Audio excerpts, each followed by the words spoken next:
Bonjour, Christelle Soric, coach marketing. Quand on vend nos produits en ligne, quand on a une boutique en ligne, il faut toujours qu'on pense à l'investissement que ça va prendre parce qu'il n'y a absolument rien de magique dans la vente en ligne. C'est-à-dire qu'il faut faire sa place, il faut commencer avec le développement de notre notoriété, surtout quand on est un nouveau produit ou que les gens ne nous connaissent pas du tout. Donc, avoir un site web pour vendre ses produits en ligne, c'est loin d'être la seule et unique manière de pouvoir vendre. En fait, c'est un peu comme avoir une boutique physique, puis c'est vos produits qui sont à l'intérieur. Donc, si vous ne faites pas de publicité, si vous ne mettez pas de l'avant justement vos produits, ben il n'y a rien qui va se passer, les gens ne vont pas acheter. Mais quand on vend en ligne, il faut toujours penser à développer une stratégie de notoriété pour se faire connaître et une stratégie de vente. Donc les médias pour justement aller chercher des ventes en ligne sont assez nombreux.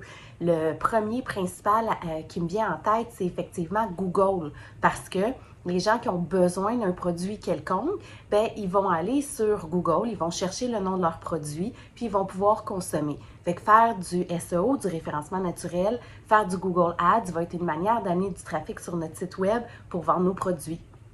On a aussi le Google Shopping qui est de plus en plus utilisé. Donc, on met nos produits en ligne pour justement, quand les gens magasinent, bien, ils s'en vont dans la section Shopping puis ils peuvent voir directement nos produits. C'est un autre élément à considérer. L'autre point aussi important, c'est tous les autres réseaux sociaux qu'on va aller développer. Donc, on va développer notre marque au niveau de la notoriété, puis il va falloir aussi faire de la publicité justement pour faire connaître nos produits. Un moyen facile et efficace avec Facebook, c'est souvent les carousels ou tout simplement les publicités sur un produit spécifique quand on en a un en vedette. Mais la pub va faire partie intégrale de votre stratégie quand vous voulez vendre en ligne parce que magiquement, les gens ne sauront pas que vous avez une boutique, il faut les éduquer. Bien évidemment, on n'oublie pas le facteur prioritaire.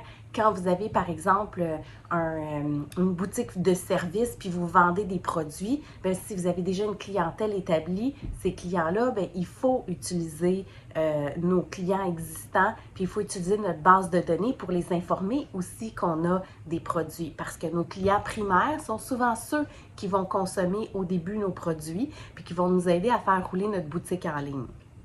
Évidemment, quand c'est une boutique physique, il y a plein d'autres sortes de publicités hors ligne qu'on peut utiliser, mais commencez par prioriser le en ligne quand vous vendez en ligne, tout simplement.